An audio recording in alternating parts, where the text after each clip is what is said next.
Bien, vous ne serez pas mêlés parce qu'il n'y a pas toujours de lien entre tous ces messages.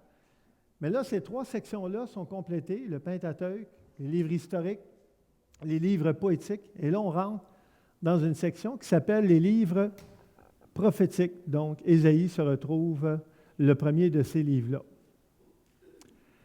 Et là, j'ai fait une introduction un petit peu différente en vous disant ceci. Lorsqu'on veut connaître véritablement quelqu'un, surtout quelqu'un de fabuleux, de réputé et d'exceptionnel,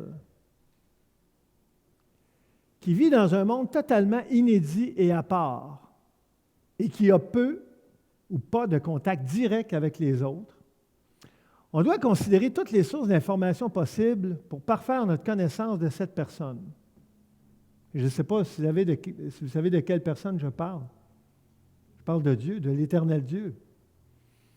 D'où l'importance de lire aussi des livres comme Ésaïe dans l'Ancien Testament afin de mieux connaître l'Éternel Dieu, notre Créateur à tous. Je vais vous le dire autrement, en mes mots. C'est mes mots aussi, ça, mais en d'autres mots. La plupart des enfants de Dieu veulent connaître Dieu.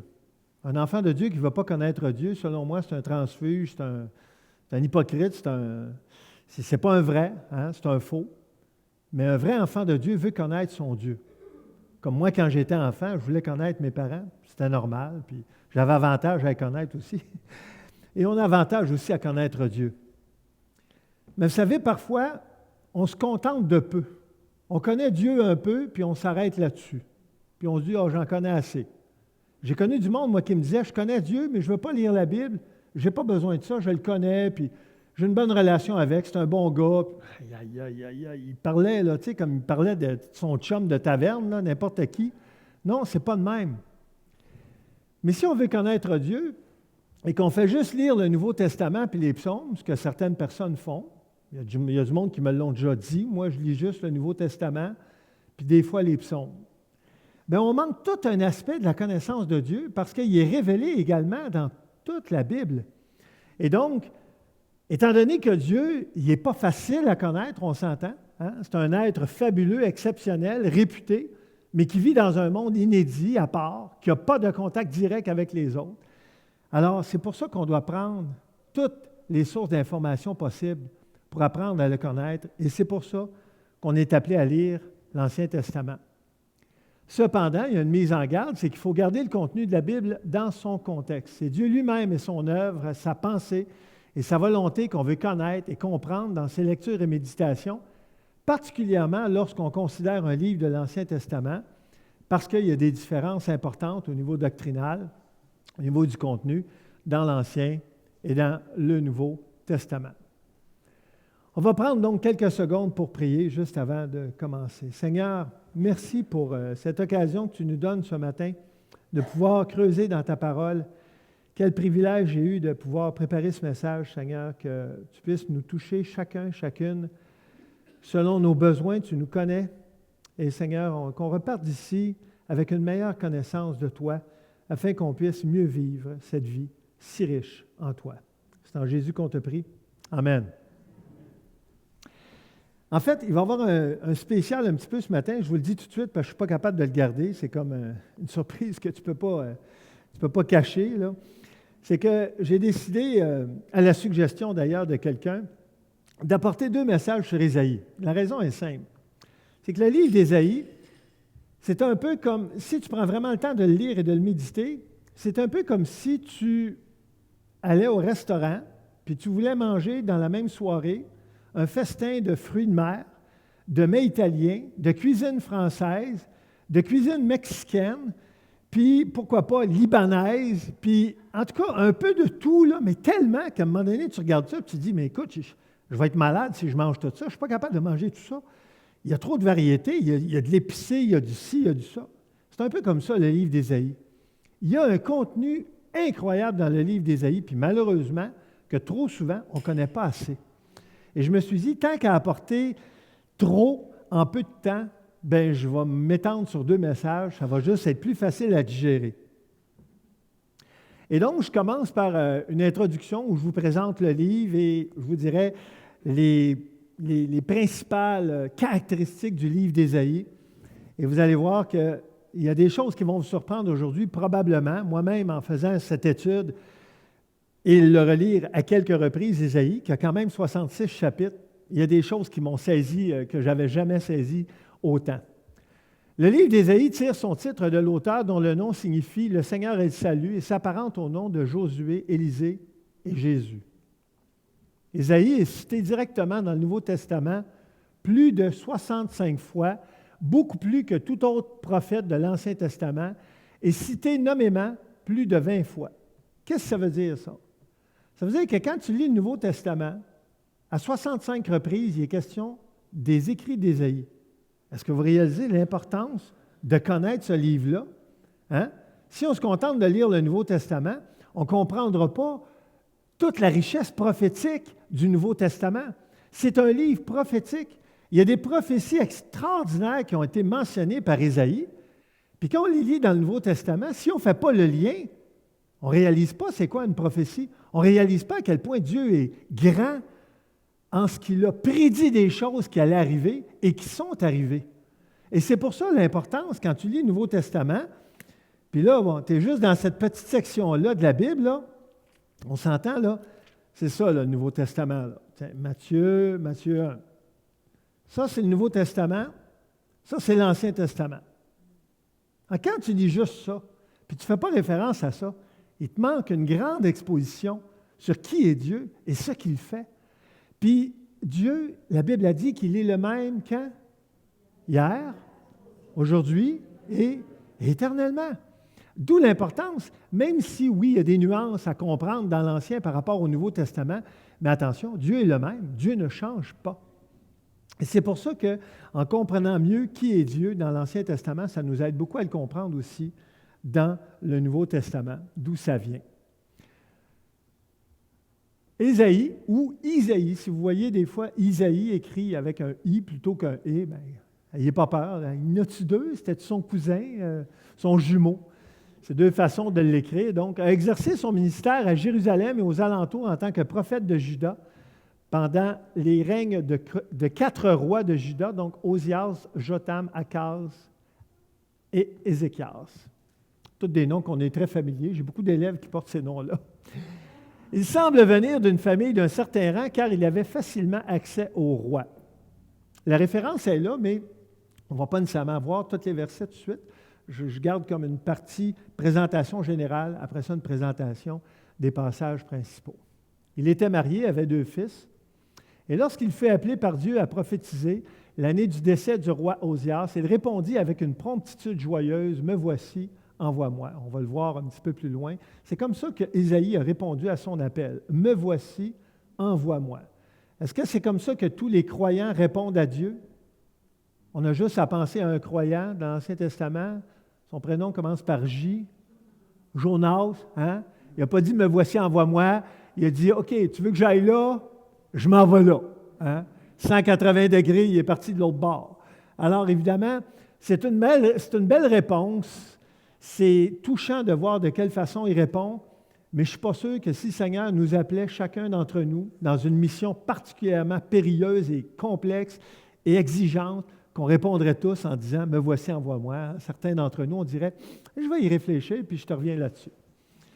Bien qu'il sût dès le début que son ministère serait celui d'un avertissement infructueux et d'une exhortation. Alors, dès le début de son ministère, Ésaïe a goûté à ce que c'était le service, le ministère dans l'œuvre.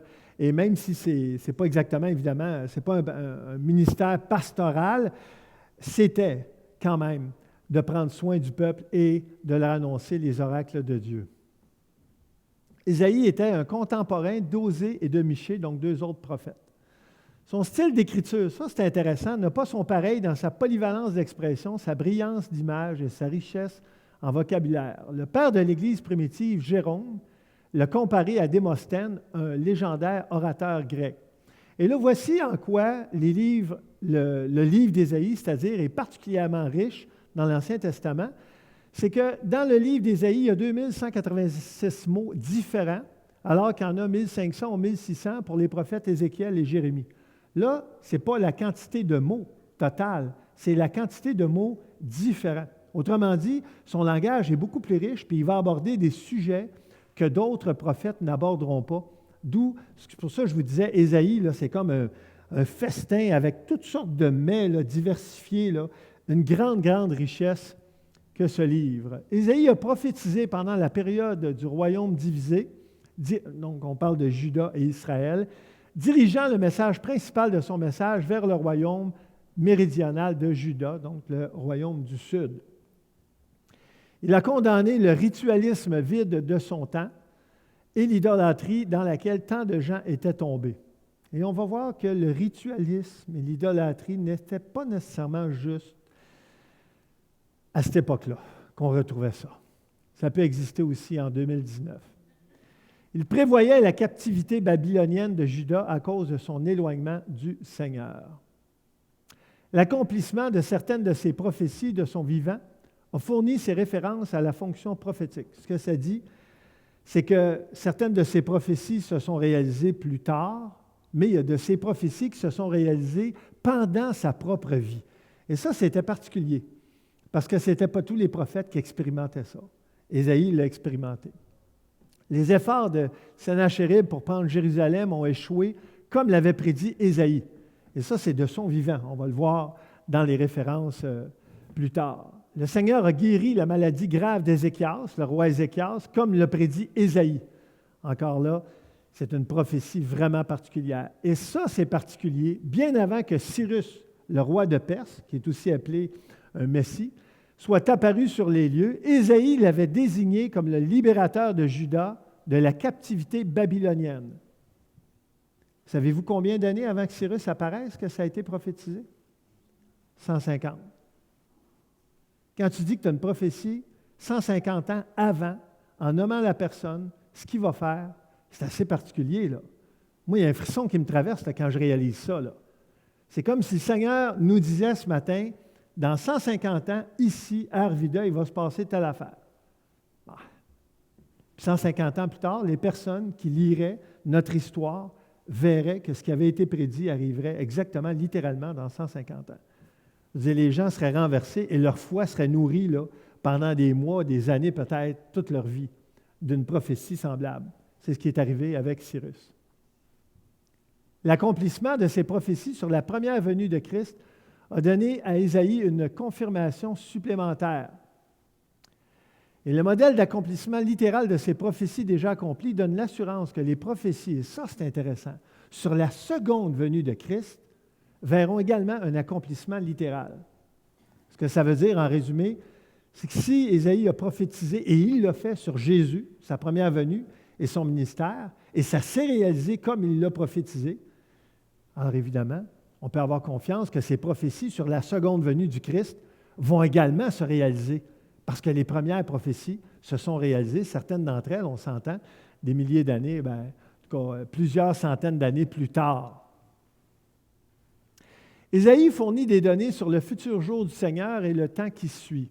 Il détaille de nombreux aspects du futur royaume d'Israël sur la terre que l'on ne retrouve nulle part ailleurs, ni les changements dans la nature, le monde animal, le statut de Jérusalem parmi les nations, les dirigeants du serviteur souffrant, etc. Je ne sais pas si vous avez lu là, que l'on ne retrouve nulle part ailleurs. Ce que ça veut dire? Ça veut dire qu'il y a réellement des passages dans le livre d'Ésaïe que tu retrouves nulle part ailleurs dans la Bible, et si tu ne les lis pas là, tu les liras nulle part ailleurs. Mais c'est des passages extrêmement riches, très touchants. Entre autres, à ce qui a trait à l'aspect futur du royaume d'Israël sur la terre. Également appelé prophète évangélique, Ésaïe a beaucoup parlé de la grâce de Dieu envers Israël, en particulier dans les 27 derniers chapitres. Et la pièce maîtresse est l'incroyable chapitre 53 décrivant Christ comme l'agneau immolé de Dieu. Évidemment, on va le revoir en détail, mais quand tu lis le chapitre 53 d'Ésaïe, puis tu lis le Nouveau Testament, la passion du Christ, tu te dis, ça se peut-tu qu'il y a autant de détails dans le Nouveau Testament qui avaient été prophétisés par Ésaïe plusieurs centaines d'années auparavant, des détails sur la mort de Jésus, ses souffrances, sur tout ce qu'il a vécu autour de cette période sombre de l'histoire de l'humanité? Absolument, absolument. Et c'est le chapitre qui trouble le plus une majorité de Juifs sur la terre. J'ai appris, est-ce que c'est de source sûre, que certains Juifs refusent même de lire Ésaïe 53, parce que c'est trop troublant de faire le lien avec Jésus. Et si j'ai le temps, dans le prochain message, je vous ferai une autre confession par rapport à ça, Ésaïe 53, quelque chose de particulier qui s'est vécu à Montréal il y a une 60aine d'années et qui est vraiment, qui m'a été référé de vive voix là, par la personne qui l'a vécu. Donc, ce qu'on va faire à ce moment-ci, on va regarder quelques versets clés du livre d'Ésaïe. Évidemment, il y a 66 chapitres. Je vais me contenter aujourd'hui d'aller à peu près dans la moitié. Donc, chapitre 1 à 30, 31 environ. Et on va se garder pour le prochain message les autres, parce que sérieusement, c'est comme si quelqu'un t'invite à manger, il t'a préparé une bouffe extraordinaire, puis là, il te dit, on a 15 minutes pour manger. Quoi? 15 minutes? Puis là, tu vois tous les plats sur la table. Tu te dis, voyons donc, je n'aurais jamais le temps de manger tout ça. Mais c'est exactement, si j'avais amené ça en un message, c'est ça que j'aurais senti que je faisais avec vous. Puis je ne voulais pas le faire. Alors, je pense que vous allez, j'espère, apprécier cette nuance-là. Donc, chapitre 1, il y a toujours la référence en haut. Souvent, je vais mettre un ou quelques mots qui résument un peu le passage. Et quand je mets extrait, je vais juste vous expliquer c'est quoi. C'est que parfois, je vais mettre un verset intégral, parfois, je vais mettre des parties du verset parce qu'il y a des parties qui sont plus accessoires. Étant donné que je veux mettre le texte, je vous dirais, essentiel, que je veux qu'on retienne, c'est pour ça que je mets parfois extrait. C'est pour ça, des fois, il y a 3 petits points. Autrement dit, dans le verset, il y a d'autres mots après les 3 petits points. C'est simplement pour ça. Écoutez la parole de l'Éternel. C'est intéressant de voir comment ça commence. Le livre d'Ésaïe commence en disant « Écoutez la Bible ». Quand vous venez vous présenter devant moi, cessez d'apporter de vaines offrandes. J'ai en horreur les assemblées. Je ne puis voir le crime s'associer aux solennités. Quand vous étendez vos mains, je détourne de vous mes yeux. Quand vous multipliez les prières, je n'écoute pas. Lavez-vous, purifiez-vous. Probablement que certains d'entre nous, si on lit juste le début du livre d'Ésaïe, on n'a pas le goût d'aller plus loin. C'est choc, là. C'est un jugement de Dieu. Et regardez, c'est un jugement par rapport à quoi? Ce n'est pas un jugement par rapport à des choses exceptionnelles. On parle d'offrande, on parle d'assemblée, on parle de prière. Est-ce que ce n'est pas des choses qu'on vit, nous autres? Il n'y a pas eu des offrandes un matin? On n'est pas en assemblée? Il n'y a pas eu un temps de prière un matin? Alors, Dieu est en train de ramasser le peuple solide dès le début du livre d'Ésaïe en disant, « Moi, là, j'en ai marre de ce que vous avez, une pratique religieuse, vous avez comment je pourrais dire, des activités, on va le dire, religieuses, mais moi, je connais votre cœur. Ça, c'est Dieu qui parle. Mais moi, je connais votre cœur, puis à cause de ça, je ne suis plus capable. Je ne suis plus capable de voir vos offrandes.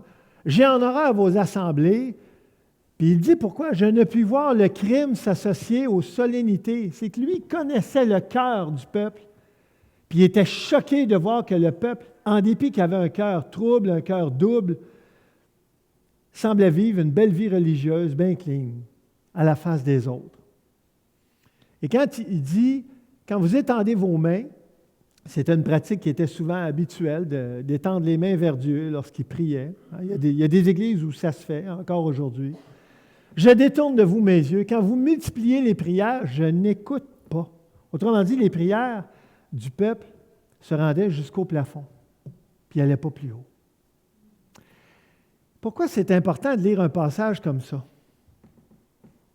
Est-ce que ça se peut qu'en 2019, un croyant, à quelque part sur la terre, peut-être juste un, passe par une période comme ça, passe par une période où il vit des épreuves dans sa vie, son cœur est double, peut-être qu'il est dans le péché, peut-être qu'il vit quelque chose dans sa vie, il n'ose pas le dire, le confesser, il espère en être débarrassé, parce qu'il se dit, je suis pourtant un enfant de Dieu, il amène ses offrandes, il participe à une assemblée, il prie, il lit la parole peut-être, mais dans le fond de son cœur, ça ne va pas bien.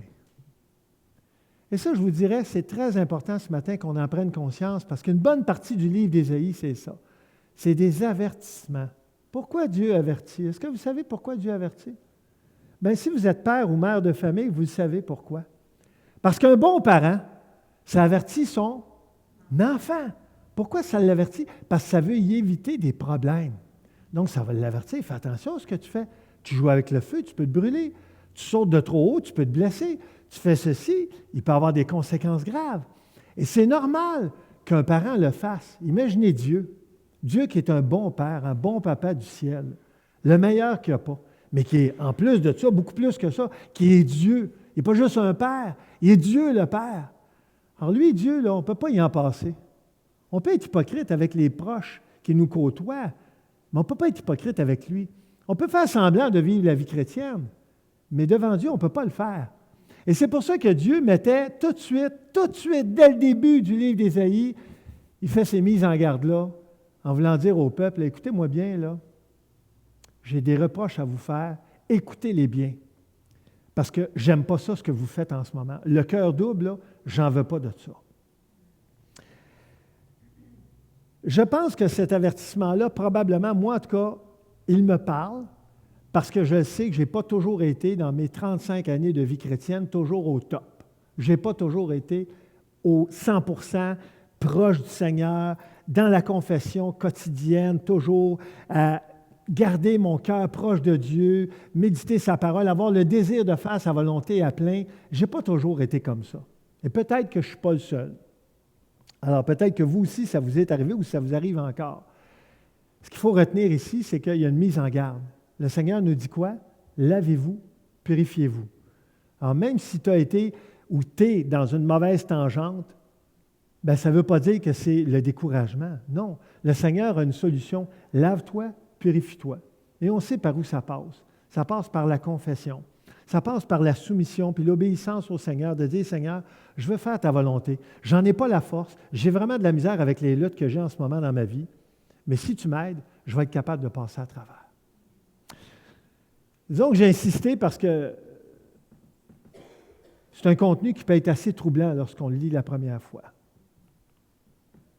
Ça continue. Ôtez devant mes yeux la méchanceté de vos actions.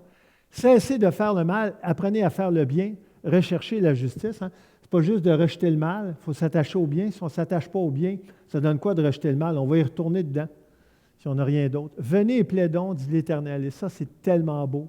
Si vos péchés sont comme le cramoisi. Cramoisi, là, probablement qu'on pourrait prendre la couleur des sièges sur lesquels vous êtes assis. Hein?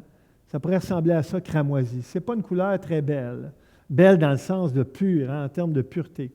Ils deviendront blancs comme la neige. S'ils sont rouges comme la pourpre, hein, ils deviendront comme la laine. On sait que la laine, c'est blanc. Donc ici, le Seigneur veut vraiment restaurer son peuple comme il veut nous restaurer quand on a besoin d'être restauré. Et ça commence comme ça, le livre d'Ésaïe. Un avertissement, mais en même temps une solution qui vient avec l'avertissement. On continue. On vit dans un monde déchu qui a besoin d'un sauveur et Seigneur, tout comme les Juifs en avaient besoin dans le temps d'Ésaïe. Nos manquements quotidiens. Juste une petite seconde, je vais juste voir. Oui, excusez-moi, ça me revient. On vit dans un monde déchu qui a besoin d'un sauveur et Seigneur, tout comme... Je me demandais pourquoi la slide était là, mais là, ça m'est revenu. C'est correct, c'est une petite bulle là, au cerveau. Là. Tout comme les Juifs en avaient besoin dans le temps d'Ésaïe, nos manquements quotidiens à ne pas être capables de satisfaire les exigences d'un Dieu saint et parfait font qu'on a un besoin désespéré d'un sauveur qui satisfait ses exigences à notre place. Et la question que je vous pose, parce qu'il y a peut-être des personnes ici que je ne connais pas personnellement, je ne connais pas votre cœur, je ne connais pas votre état, je ne sais même pas si vous êtes un enfant de Dieu. Et là, je présente un message qui a été écrit à l'intention du peuple de Dieu. Alors, si tu n'es pas né de nouveau, si tu n'es pas sauvé, si tu n'as pas cette conviction-là, d'avoir le pardon des péchés, la vie éternelle, bien, c'est le temps ce matin, par la foi, d'abandonner ta vie au Seigneur Jésus afin qu'il te sauve, te donne la vie éternelle par le pardon des péchés. C'est un petit appel que je fais ce matin dans mon message, comme je veux le faire dans chaque message, parce que s'il y a une personne ici qui ne connaît pas le Seigneur, qui est dans la salle, puis ça peut être quelqu'un des fois même qu'on voit, qu'on côtoie, mais on ne connaît pas. Écoute, j'ai parlé à un des plus grands musiciens de l'époque, je vous dirais à peu près là, des années 80-90, un musicien chrétien qui m'a confessé lui-même. Ce n'est pas par d'autres que je l'ai appris, c'est par lui. Il faisait partie du trio Toupin, que tu connais très bien, hein, Gilbert? Mais ce musicien-là, ce n'était pas Richard Toupin, qui faisait partie du trio Toupin, nous a confessé en Église qu'il n'était pas sauvé alors qu'il allait à l'Église, qu'il participait, qu'il donnait son offrande, qu'il lisait la Bible. Il n'était pas sauvé, il n'avait pas compris le salut. Puis écoute, il donnait des Nouveaux Testaments, il évangélisait les autres, puis il n'avait pas encore été né de nouveau. Alors, s'il y a quelqu'un ici qui est concerné par ça, n'attends pas. N'attends pas. Si tu veux que le message te parle, si tu veux pouvoir expérimenter ces grâces-là, c'est devant le Seigneur que ça se fait. Ésaïe 5. Malheur à ceux qui appellent le mal bien et le bien mal. Est-ce qu'on retrouve ça en 2019? Il me semble que plus le temps passe et plus c'est vrai cette réalité-là. C'était déjà mentionné dans le livre d'Ésaïe, au chapitre 5. On vit dans un monde où, si tu te fies à ce que tu entends et ce que tu vois autour de toi, là, tu ne sais plus. Puis les jeunes qui vont rentrer dans les écoles, genre cégep, université, s'ils ne sont pas bien ferrés dans la parole de Dieu, là, ils n'ont pas fini de l'entendre. Parce que moi, je me souviens, il y a 35 ans quand j'étais au cégep, déjà, c'était pas mal flyé ce qu'on entendait de la part des enseignants et des enseignantes. Pas de toutes les personnes, mais de plusieurs. Alors, imaginez aujourd'hui. Malheur à ceux qui sont sages à leurs yeux et qui se croient intelligents. Malheur à ceux qui ont de la bravoure pour boire du vin et de la vaillance pour mêler des liqueurs fortes. C'est fou, hein? Ça a été écrit dans le temps d'Ésaïe et ça semble tellement proche de notre réalité. Hein? Il y a encore des parties, là. Chapitre 6. Je vis le Seigneur assis sur un trône très élevé. Les pans de sa robe remplissaient le temple. Des séraphins se tenaient au-dessus de lui. Ils criaient l'un à l'autre et disaient « Saint, Saint, Saint est l'Éternel des armées. Toute la terre est pleine de sa gloire. » C'est un des rares endroits dans la Bible où il est écrit 3 fois de suite le même mot. Et je vais vous le dire comme quelqu'un me l'a déjà dit un jour, parce que j'avais dit à cette personne-là, qui est un croyant, « Hey, Dieu est 3 fois saint. » Il dit « Pourquoi Sylvain est 3 fois saint? » Je dis « Parce que c'est écrit Saint, Saint, Saint. 1, 2, 3. Et tu limites puis là, il me dit ça comme ça. Il dit, tu limites la sainteté de Dieu. Il dit, comment ça? Bien, il n'est pas 3 fois saint. Il est 100% saint. Il est incomparablement saint. Il est totalement, entièrement saint. J'ai compris, c'est beau, merci. Puis je l'ai cru, puis je le comprends. Il est beaucoup plus que 3 fois saint. Il est entièrement, totalement et complètement saint. Complètement un être entièrement à part. Maintenant, si vous dites 3 fois saint, je ne vous reprendrai pas en passant. Vous avez le droit de le dire. Toujours au chapitre 6. Alors je dis, malheur à moi, je suis perdu, car je suis un homme dont les lèvres sont impures. Hein. Il était conscient de son état, Isaïe, même si c'était un serviteur de Dieu, fidèle, qui aimait le Seigneur. Il savait que ses lèvres étaient impures. Hein. Il savait qu'il était pécheur, que tous ont péché, sont privés de la gloire des yeux, de Dieu. Et mes yeux ont vu le roi, l'Éternel des armées. Mais l'un des séraphins vola vers moi, tenant à la main une pierre ardente, il en toucha ma bouche et dit, « Ceci a touché tes lèvres, ton iniquité est enlevée, ton péché est expié. » J'entendis la voix du Seigneur disant, « Qui enverrai-je et qui marchera pour nous? » C'est la voix du Seigneur qui a entendu, là. Et je répondis, « Me voici, envoie-moi. » C'est le passage que je vous ai cité tout à l'heure, Ésaïe 6, 8. Quelle belle réponse du prophète, hein? Imaginez-vous. Et ça, c'est quelque chose qui se développe, ça. Ce n'est pas automatique. Et ça se peut que tu peux passer une partie de ta vie chrétienne à ne pas vouloir suivre le Seigneur comme il veut, puis à un moment donné, tu fais volte-face, tu dis, c'est fini, moi je suis tanné de vivre une vie à 50 ou à 40 %, je veux vivre à 100 % pour le Seigneur. Vas-y, Seigneur, montre-moi ce que tu veux pour moi, puis je suis prêt à marcher dans tes voies à 100 %. Et c'est ce qu'Ésaïe était prêt à faire. Wow! Là, j'ai mis Jésus à côté de la référence parce que c'est un des nombreux passages qui parlent de Jésus dans Ésaïe. Chapitre 7, verset 14, c'est pourquoi le Seigneur lui-même vous donnera un signe. Voici, la Vierge deviendra enceinte, elle enfantera un fils et elle lui donnera le nom d'Emmanuel. Ça a été écrit dans le livre d'Ésaïe et on le retrouve dans Matthieu, des centaines d'années plus tard. Une prophétie sur Jésus. Une.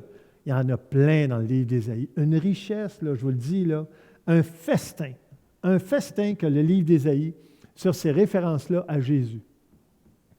Toujours en lien avec Jésus, chapitre 9 d'Ésaïe, le peuple qui marchait dans les ténèbres voit une grande lumière sur ceux qui habitaient le pays de l'ombre de la mort, une lumière resplendit. Tu rends le peuple nombreux, tu lui accordes de grandes joies, et ça c'est la suite du verset, Car un enfant nous est né, un fils nous est donné, et la domination reposera sur son épaule. On le lit toujours au mois de décembre, ce verset-là. Attends, c'est pas qu'au mois de décembre qui est bon.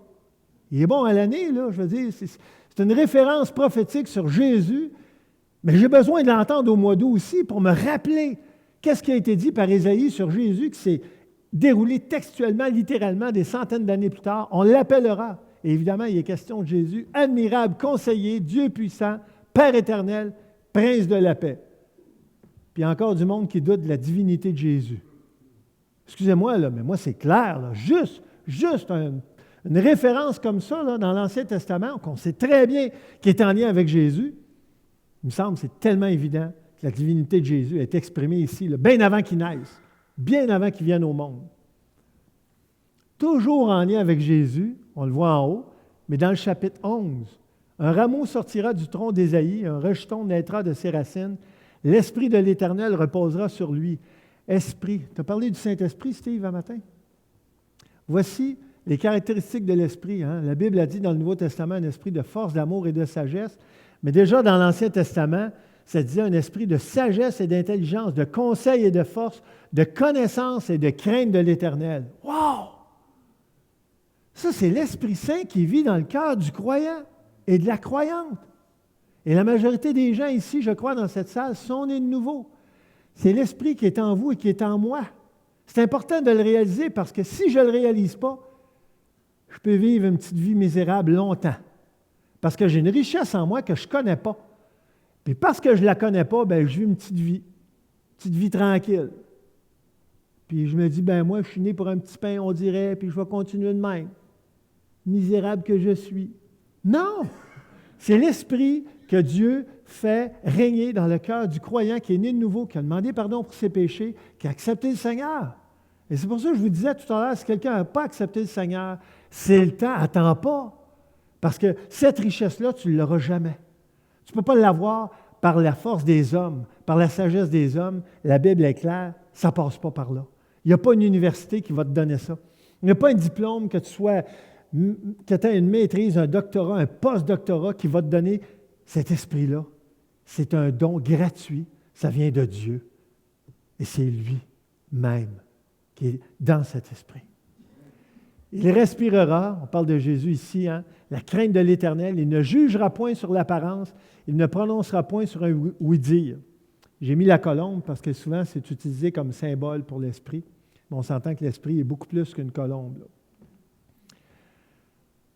Et là, ici, toujours au chapitre 11, pendant le règne de Christ dans le millénium, et ça, quand je vous disais tout à l'heure, il y a des passages vraiment uniques. Imaginez-vous, on est juste rendu au chapitre 11, on n'a même pas vu tout le contenu. Puis déjà, ça dit que dans une époque prochaine, le loup habitera avec l'agneau, la panthère se couchera avec le chevreau. C'est pas normal, ça, en passant, là. Si vous avez visité des zoos, là, dans toutes les zoos, ils mettent des clôtures, puis des grosses clôtures entre ces animaux-là. On ne peut pas les mêler ensemble. Le veau, le lionceau et le bétail seront ensemble et un petit enfant les conduira. C'est ce qui est écrit dans Ésaïe 11. Dans les temps à venir, on va voir ça. Qui peut logiquement dire que ça va se passer? Ce n'est pas logique, mais Dieu est capable de le faire. Et c'est écrit et ça va se faire. Parce que les autres prophéties de Ésaïe se sont réalisées. On peut croire qu'elle aussi, elle va se réaliser. On n'en reviendra pas quand on va le voir, mais on va se rappeler probablement de l'avoir lu. La vache et l'ours ont un même pâturage. Voyons donc, tu ne mets pas une vache avec un ours, hein, normalement. Et le lion, comme le bœuf, mangera de la paille. Un lion mangeait de la paille, mon ami. On va flatter le lion. Hein? Viens, mon petit minou. Est-ce que vous réalisez que c'était écrit dans Ésaïe, ça? Juste ça, là. Ça devrait tellement nous donner le goût. Mais je veux connaître ce livre-là, je veux connaître ce prophète-là, je veux voir tout ce qui est révélé, qui va m'aider à connaître Dieu, puis la puissance, la grandeur de Dieu. Ça parle de Satan aussi, dans Ésaïe, au chapitre 14. C'est comme ça, en tout cas, que plusieurs interprètes et exégètes l'ont interprété. Chapitre 14, « Te voilà tombé du ciel, astre brillant, fils de l'aurore. Tu disais en ton cœur, je monterai au ciel, j'élèverai mon trône au-dessus des étoiles de Dieu, je serai semblable au Très-Haut. Mais tu as été précipité dans le séjour des morts, dans les profondeurs de la fosse. et d'autres passages dans des livres prophétiques que je vais vous partager aussi prochainement. Il n'y en a pas beaucoup qui parlent de ce sujet-là, mais il y en a quelques-uns. Ésaïe 25, on saute quelques chapitres.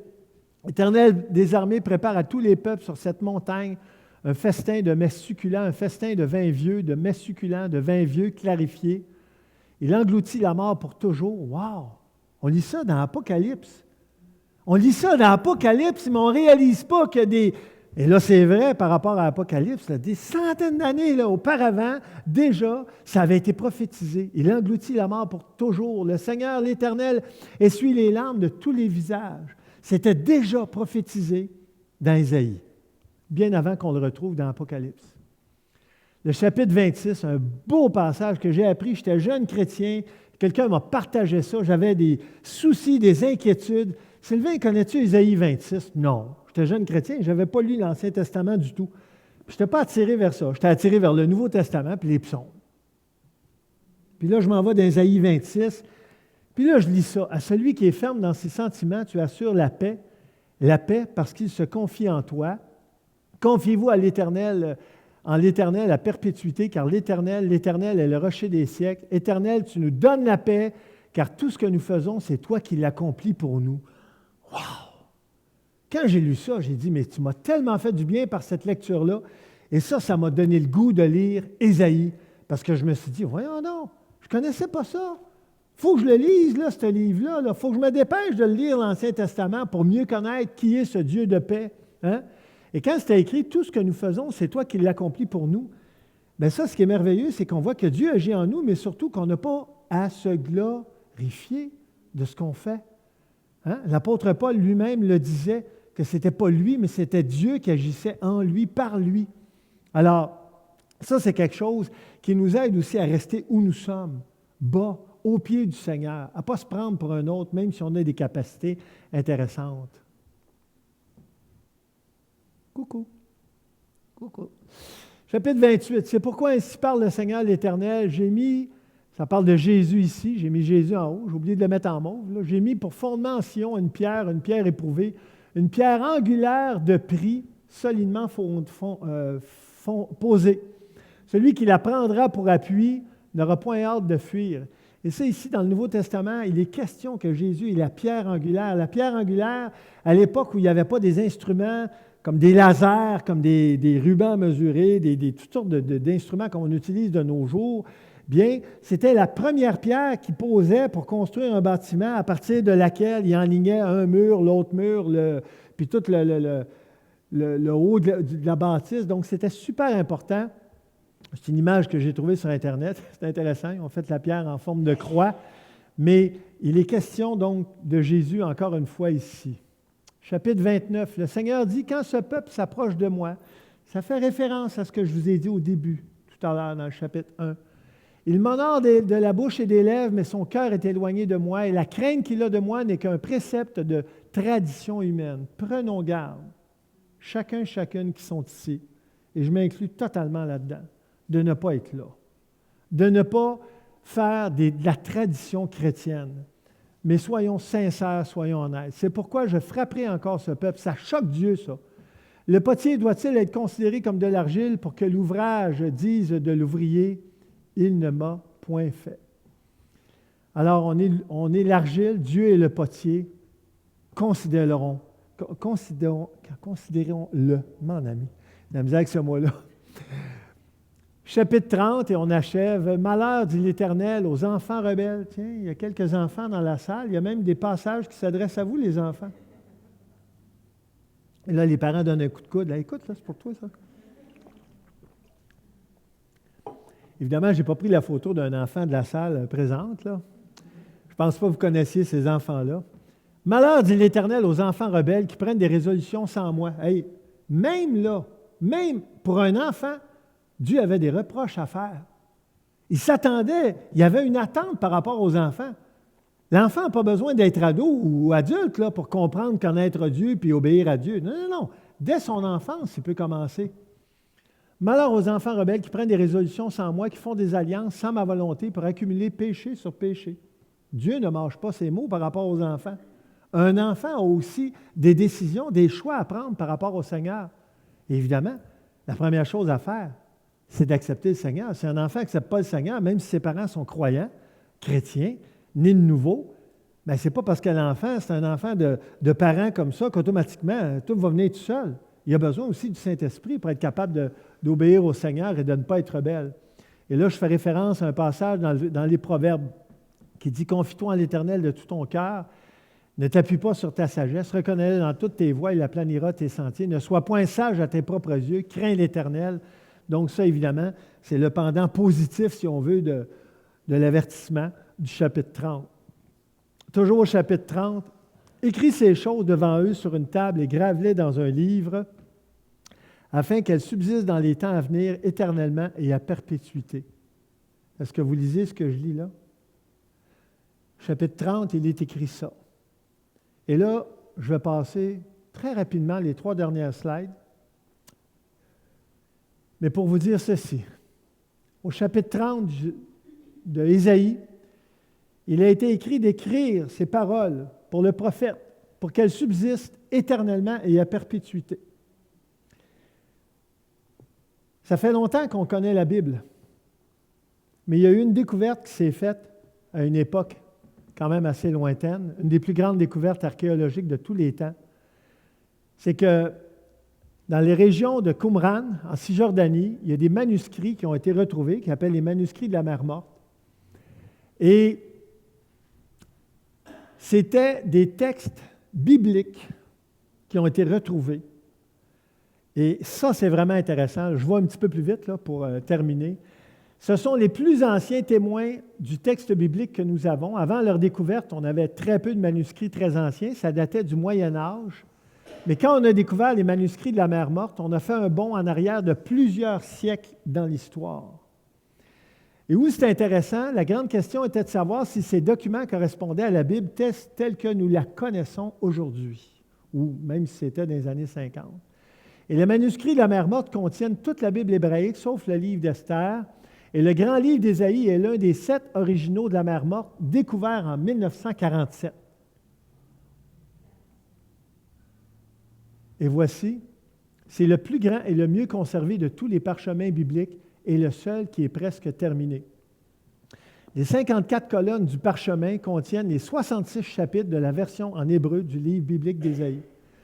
Ce que je suis en train de vous dire, c'est que tout à l'heure, je vous disais Ésaïe 30, où Dieu dit à Ésaïe, « Écris-le pour que ce soit conservé éternellement et à perpétuité. » Et en 47, quand ils ont retrouvé les manuscrits, quand ils ont trouvé les manuscrits de la mer Morte, un des livres les plus frappants de toute la Bible, c'était le livre d'Ésaïe, qui était complet et qui était conforme à ce que les personnes lisaient à leur époque. Et ça montre à quel point la Bible a été préservée parce que Dieu l'a voulu ainsi. Et je termine avec ce passage dans Ésaïe 34, 16. C'est un passage d'Ésaïe qui dit ça. Consultez le livre de l'Éternel et lisez. Est-ce que ce n'est pas une belle façon de terminer? Hein? Consultez le livre de l'Éternel et lisez. Terminons par la prière. Seigneur, merci pour ce livre fabuleux, fabuleux, Seigneur, qu'on a juste survolé à peine ce matin.